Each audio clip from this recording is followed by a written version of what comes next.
सूत्रों के हवाले से एक और बड़ी जानकारी सामने आ रही है। 29 अगस्त को बीजेपी केंद्रीय चुनाव समिति की बैठक। तो बैठक में हरियाणा की टिकटों पर मंथन संभव है। हालांकि सूत्रों के हवाले से ये जानकारी सामने आई है। टिकटों को लेकर हरियाणा बीजेपी मंथन करेगी। तो सीसी से पहले हरियाणा बीजेपी भी बैठक करेगी। तो सीसी से पहले हरियाणा बीजेपी भी बैठक करेगी। तो सूत्रों के हवाले से ये बड़ी जानकारी आप तक हम साझा कर रहे हैं। 29 अगस्त को बीजेपी केंद्रीय चुनाव समिति की बैठक है और इस बैठक में हरियाणा की टिकटों पर मंथन संभव है। तो टिकटों को लेकर हरियाणा बीजेपी लगातार मंथन कर रही है। इससे पहले भी जब मीटिंग हुई गुरुग्राम के बीजेपी कार्यालय में, उसमें भी लगातार कई सीटों पर मंथन किया गया, चर्चाएं की गई। हालांकि तमाम तरह की जो चर्चाएं हैं वो भी इस बीच सामने आई। तमाम नेताओं की प्रतिक्रिया भी सामने आई। अब देखने वाली बात होगी कि जिस तरह से मंथन किया जा रहा है। 29 अगस्त को बीजेपी केंद्रीय चुनाव समिति की बैठक। सूत्र ये कह रहे हैं कि 29 अगस्त को सीसी की अगली बैठक होगी। अब सवाल यह है कि लिस्ट जो है वो कब जारी होगी। बैठक में हरियाणा की टिकटों पर मंथन संभव है।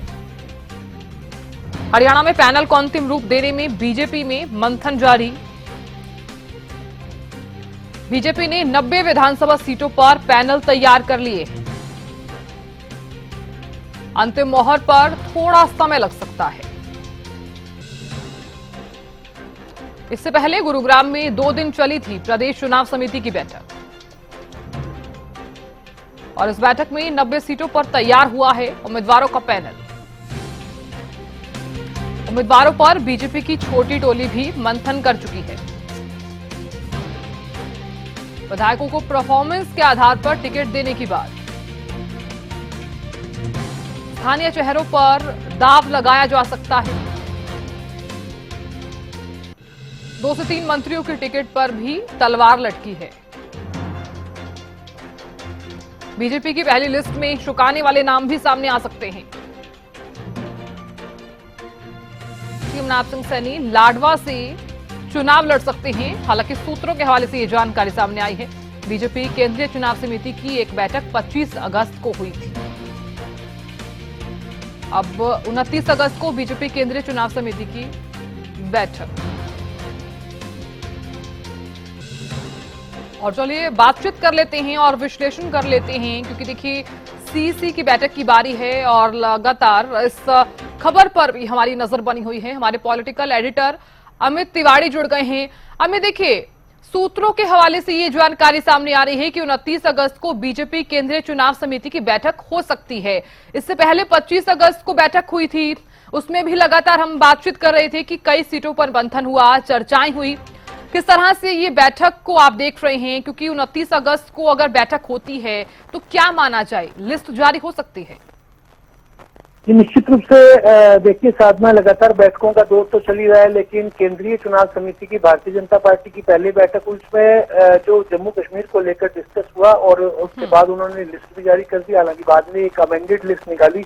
अब 29 अगस्त को हरियाणा को लेकर एक अहम बैठक होने जा रही है और भारतीय जनता पार्टी निश्चित रूप से जो पहले गुरु कमल में जो बैठक हुई थी गुरुग्राम में, उस बैठक के बाद जो नाम छांटे गए थे, नाम तय किए गए थे, उनको जो केंद्रीय चुनाव समिति के सामने पेश कर दिया गया और अब वहीं से निर्णय अंतिम रूप से अंतिम मोहर वहीं लगनी है। तो ऐसा लग रहा है, क्योंकि देखिए चुनाव की तारीख हालांकि भारतीय जनता पार्टी ने और बिश्नोई समाज ने, इनेलो की ओर से भी चुनाव की तारीख बदलने की मांग चुनाव आयोग से की गई है, जिस पर फैसला होना है। लेकिन वो एक अलग प्रक्रिया है और यह एक अलग प्रक्रिया है। तो भारतीय जनता पार्टी केंद्रीय चुनाव समिति की जो 29 तारीख को बैठक है, तो निश्चित रूप से उसमें कई महत्वपूर्ण बिंदुओं पर चर्चा होगी और टिकटों को लेकर अंतिम निर्णय लिया जा सकता है और पहली सूची जो है वो जारी हो सकती है, ऐसी संभावनाएं हैं। और देखिए बैठक में क्या कुछ निकल कर आता है, ये तो बैठक के बाद ही स्पष्ट हो पाएगा।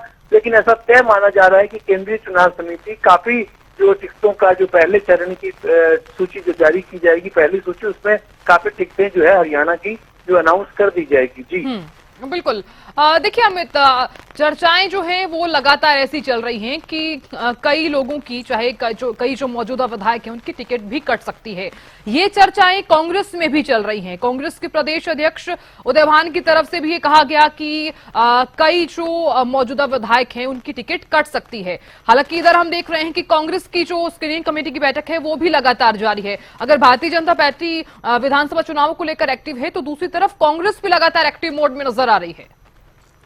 बिल्कुल साधना, देखिए आज जो स्क्रीनिंग कमेटी जो हरियाणा के मामले में बनाई गई थी उसको लेकर एक बैठक आज से शुरू होनी थी और लगातार वो 4 दिन तक बैठक चलनी थी, लेकिन किन्हीं कारणों के चलते वो बैठक संभवतः कल से शुरू होगी। आज जो कमेटी स्क्रीनिंग कमेटी के चेयरमैन है अजय माकन, उनके जो साथ 2-4 अन्य जो सदस्य जो इसमें शामिल हैं, उनकी अलग अलग कोई बैठक चल रही है। तो देखने वाली बात है कि वो निर्णय कब तक होता है और कब तक, जो कल अगर बैठक शुरू होती है तो वो अपना क्या फैसला केंद्रीय चुनाव समिति को सौंपती है। तो देखिए कांग्रेस में भी बैठकों का दौर जारी है, भारतीय जनता पार्टी में बैठकों का दौर जारी है।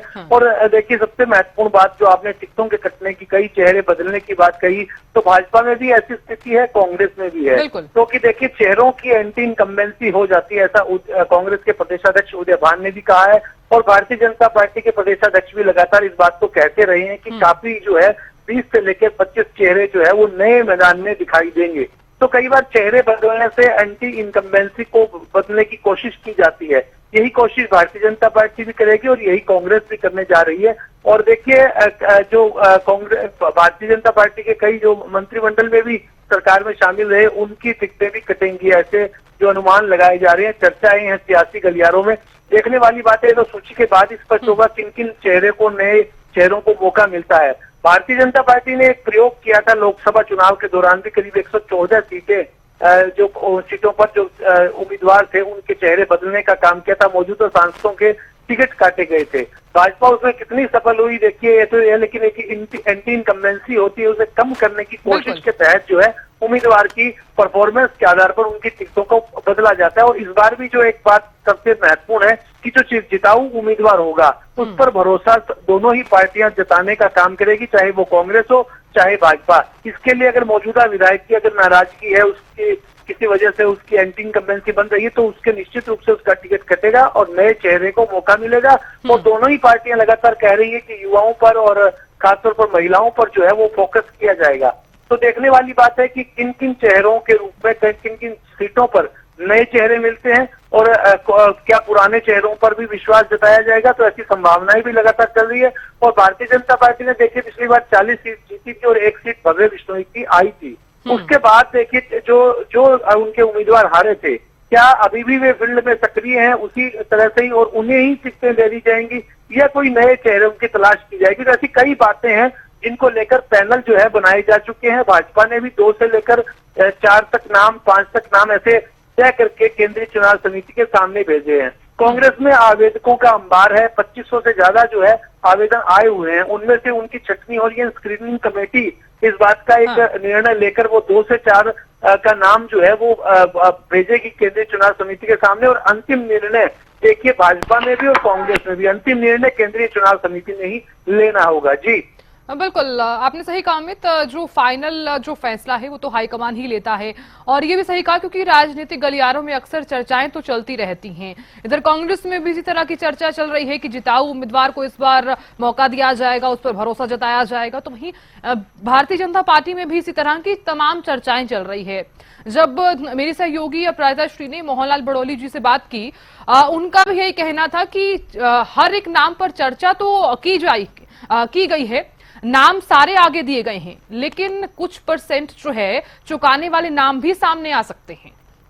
क्या यही स्थिति कांग्रेस में भी सामने आ सकती है?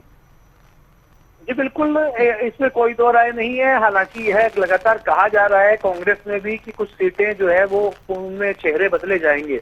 और जो अगर उनके जो मौजूदा विधायक हैं उनमें देखिए हो सकता है कि जो बीजेपी में जिस प्रकार से कैंची चलेगी उम्मीदवारों के पहले से जो लिस्ट है उस पर जो पहले जो उनके जो विधायक है उन पर, तो उसकी बनिस्बत जो है कांग्रेस में ऐसी संख्या कम होगी। उनके जो मौजूदा विधायक हैं उनमें जिनकी नाराजगी लोगों की नाराजगी जिनकी बनी हुई है उनके ही टिकट कटेंगे, ऐसी संख्या कम होगी। कांग्रेस में जो मौजूदा विधायक है उनमें ज्यादातर का नंबर वापस आ सकता है, उन्हें वापस उन पर भरोसा कांग्रेस जता सकती है। भाजपा में संख्या ज्यादा हो सकती है, क्योंकि भाजपा की एक कोशिश है कि जो 10 साल का सफर उन्होंने सत्ता के साथ किया है, वो 10 साल का सफर उसमें एंटी इनकम्बेंसी बनी है, उसे एक एंटी इनकम्बेंसी को प्रो इनकम्बेंसी में बदलने की कोशिश भाजपा की है। और केंद्रीय नेतृत्व हो चाहे प्रदेश नेतृत्व हो, वो सोचता है कि वो जो सीटें हैं उनमें जो चेहरे हैं वो बदले जाएं, ताकि बदलाव आएगा, कुछ उससे एंटी इनकम्बेंसी कम होगी। और कांग्रेस में भी देखिए अंतर्कलह, गुटबाजी, धड़ेबंदी है, उस पर लगाम लगाने के लिए, उस पर अंकुश लगाने के लिए एक कोशिश है कि कुछ चेहरों को, नए चेहरों को मौका मिले, और जो आवेदकों की अंबार जो लगा हुआ है उस आवेदकों में से छंटनी करना बड़ा मुश्किल काम है, और वही सबसे बड़ी चुनौती है। और भारतीय जनता पार्टी भी उस पर नजर रखी हुई है। यानी कि अगर देखिए चुनाव का कार्यक्रम यही रहता है तो पहले सप्ताह, अगर सितंबर के पहले दिन या 31 या 30 अगस्त को जो है वो सूची जारी कर दी जाएगी पहले चरण की। उसके बाद कांग्रेस में भी ऐसा लगता है कि 2-3 सूचियां आएंगी, और इसी तरह से भी भाजपा में भी लगता है। और जो उनके मजबूत चेहरे हैं उनका नाम जो है पहली सूची में आ जाएगा। तो देखिए दोनों तरफ भी जो है वो उम्मीदवारों के चयन का जो फैसला है वो महत्वपूर्ण फैसला है और अहम फैसला है, और उसके आधार पर ही जो आगे चुनाव की रणनीति बनेगी। तो ऐसे में दोनों ही पार्टियों के लिए कश्मकश का दौर है, असमंजस का दौर है, और एक तरह से मंथन का दौर चल रहा है कि कैसे किस पर उम्मीदवार पर भरोसा जताया जाए जो जीतने की गारंटी लेता हो, जो जिताऊ बनकर निकले। जी बिल्कुल अमित, देखिए मंथन लगातार किया जा रहा है, चर्चाएं लगातार की जा रही है, बैठकों का दौर भी लगातार जारी है। इधर देखिए अगर बीजेपी लगातार एक्टिव मोड में नजर आ रही है तो कांग्रेस भी लगातार एक्टिव मोड में नजर आ रही है। लेकिन अगर यहाँ पर हम बात करें लोकसभा चुनाव में जो नतीजे सामने आए उसमें भारतीय जनता पार्टी को 5 सीटें मिली, तो वहीं कांग्रेस को भी 5 सीटें मिली। तो अब ऐसे में भारतीय जनता पार्टी के पास क्या फॉर्मूला है कि जो वो टिकट देगी, किस आधार पर देने वाली है? हालांकि चर्चाएं तो ये भी चल रही थी कि इस बार परफॉर्मेंस का जो फॉर्मूला है वो सबसे पहले रखा जा रहा है।